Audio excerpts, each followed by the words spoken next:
పాప age 5 years. చిన్నప్పటి నుంచి కూడా వీళ్ళ మదర్ గ్రాండ్ మదర్ ఇద్దరు కూడా అబ్జర్వ్ చేశారంట. పుట్టినప్పుడు అంటే with in months 6 months 8 months లోనే కొంచెం మెల్ల ఉన్నట్టుగా అబ్జర్వ్ చేశారంట. అండ్ బట్ లైట్ తీసుకున్నారు, నార్మల్ అయ్యి ఉంటుందని. రీసెంట్ గా ఇన్స్టాలో మన రీల్స్ చూసిన తర్వాత పిల్లలకి ఎక్కువ పవర్ ఉంది అంటే టీవీకి దగ్గరగా వెళ్తారు, మొబైల్ దగ్గరగా పెట్టుకుంటారు అని తెలిసినప్పటి నుంచి ఒకసారి అబ్జర్వ్ చేస్తే సేమ్ థింగ్ అంటే ముందు నుంచి ఉంది, కనెక్ట్ అయింది వాళ్ళకి, సంథింగ్ ఏదైనా ఇష్యూ ఉందా అని. ఈ రోజు తీసుకొని వచ్చారు. పాపకి కొంచెం హై నెంబర్ ఉంది, నెంబర్ ఎంత అనేది నేను చెప్పాలనుకోవట్లేదు. సో ఈ పాయింట్ నేను మీకు ఏం చెప్దాం అనుకుంటున్నానంటే, అండ్ ఇంకొకటి పాప లైఫ్ స్టైల్ విషయానికి వచ్చేసరికి మార్నింగ్ లేచిన తర్వాత రెడీ అయిపోయి స్కూల్కి వెళ్ళిపోయి 3 o'clock ఇంటికి వస్తారు. 4 o'clock వరకే టైం, తర్వాత కూడా ట్యూషన్. మీ అందరి పిల్లలతో కూడా అదే లైఫ్ స్టైల్ ఉంటుంది.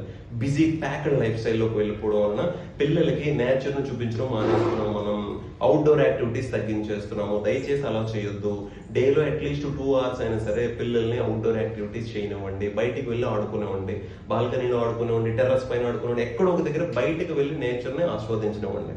అలా చేయడం వలన మనకు తెలిసి కానీ తెలియదు కానీ పిల్లలకి ఇలాంటి ఐ ప్రాబ్లమ్స్ రాకుండా చూసుకోవచ్చు.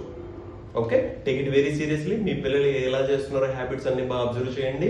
అండ్ ఎవరైనా పిల్లలు ఉన్నాయి మీ ఫ్రెండ్స్ ఉంటే దయచేసి ఈ రీల్ని షేర్ చేయండి. ఇలాంటి మరెన్నో ఇంట్రెస్టింగ్ రీల్స్ గురించి మన పేజ్ని ఫాలో చేయండి. Thank you.